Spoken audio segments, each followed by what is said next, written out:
We have breaking news. Sean Diddy Combs, the singer, has been found guilty of 2 of the 5 charges he was facing.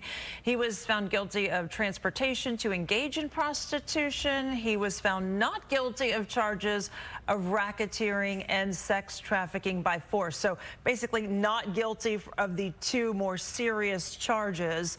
The jury reached that verdict after 7 weeks of testimony. We heard from his ex-girlfriend. We heard from a longtime girlfriend as well. The charge Combs was found guilty of carries a maximum penalty of 10 years in prison. He could have faced life if those more serious charges, if he had been found guilty of those. The defense is now trying to plead with the judge, saying he's not a flight risk and he should be able to walk out of the courtroom after a $1 million bond. The government, of course, prosecution vehemently against that notion. So we'll see how that element plays out. Guilty of 2 of the 5 charges against him. More to come, I'm sure, as the day goes on. New video is emerging tonight of a SWAT team busting a theft ring that swiped luxury vehicles from North Texas valet stands.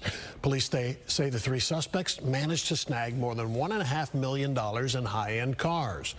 Fox 4's Amelia Jones live to take us through this investigation. Amelia.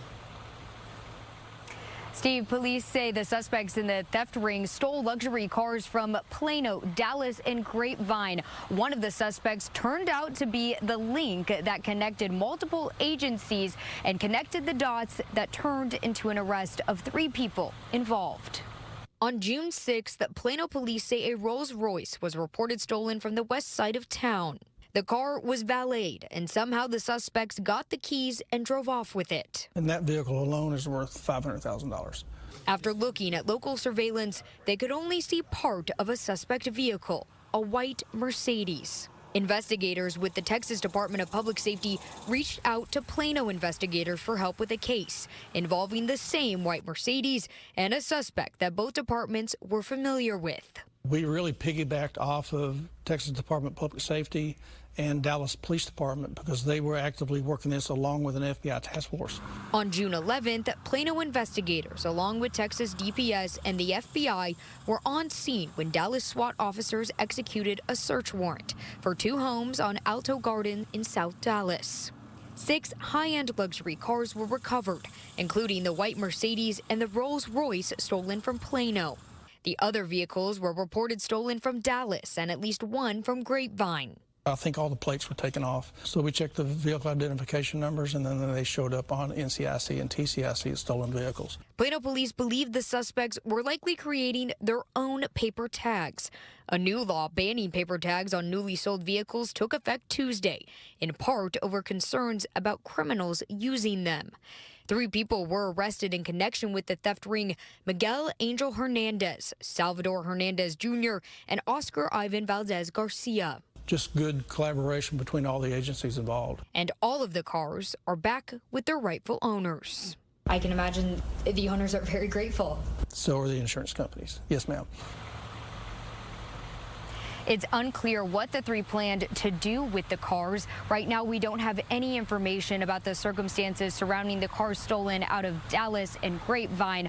All 3 face first-degree felony charges of theft greater than $300,000. Valdez Garcia had 15 active warrants, and he remains in custody at the Collin County Jail without bond. The other 2 have since bonded out. Steve, back to you. All right, Amelia Jones live tonight. Thanks, Amelia. A 20-year-old woman is the only survivor from her immediate family after a deadly multi-vehicle crash. Hello, everybody. I'm Heather Hayes. I'm Steve Eager. It's 9 o'clock. The 7-vehicle crash happened in Kaufman County over the weekend. The driver of an 18-wheeler allegedly told police he fell asleep at the wheel. The crash killed 5 people, 1 solo driver, and 4 members of the same family in 1 car. Fox 4's David Santendri has been learning about all those victims tonight. David?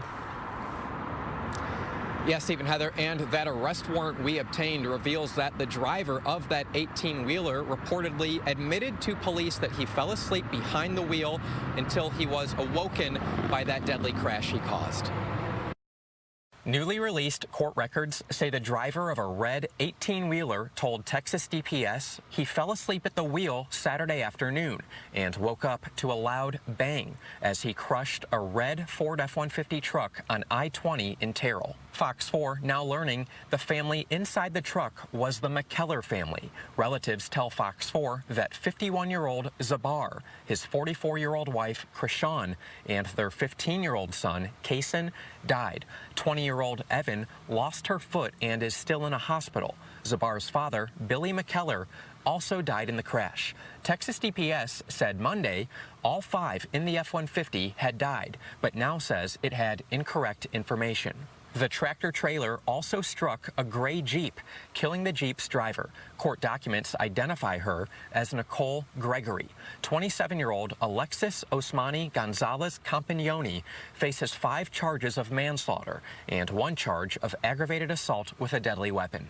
According to an arrest warrant, the first trooper on scene did not see any brake or skid marks on the ground. This indicated that the tractor-trailer did not apply its brakes. The arrest warrant goes on to read, traffic was moving extremely slow or not moving at all on Interstate 20 West. The red tractor-trailer was traveling at highway speeds. It was a 75 miles per hour zone. The warrant also says the driver of the red tractor-trailer collided with the rear of the red F-150. The F-150 hit the rear of another tractor-trailer in front.